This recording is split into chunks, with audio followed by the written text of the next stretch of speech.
Charles Leclerc was left furious with one of his rivals during the first practice session at the Spanish Grand Prix. Charles Leclerc was left furious with Lance Stroll during the first practice session at the Spanish Grand Prix.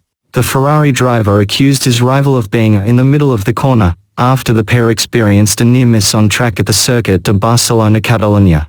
Stroll was driving at slow speed close to the racing line at turn 11 when Leclerc arrived on the scene on a hot lap. The Ferrari star whizzed by on the inside, but was far from impressed with his rival's car placement. Expressing his frustrations, Leclerc asked, who was the Aston Martin? When race engineer Brian Bozzi confirmed that it was Stroll, he snapped back, just in the middle of the corner as always. Ferrari endured a messy first practice session in Barcelona. Carlos Sainz dialed into the radio with reports of no power just 10 minutes into the session, while Leclerc labeled the balance of his career as horrendous. In the aftermath of his near miss with Stroll, Leclerc was forced into the garage with a different issue.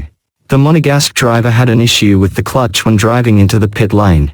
Reporting his concerns over the radio, he said, "There was something strange with the clutch when I came in. The rear tires locked up completely then went again when I stopped." These struggles were not aligned with Leclerc's pre-race expectations. Ferrari endured a miserable weekend in Canada last time out with a double DNF, but the 26-year-old backed his team to bounce back in Barcelona.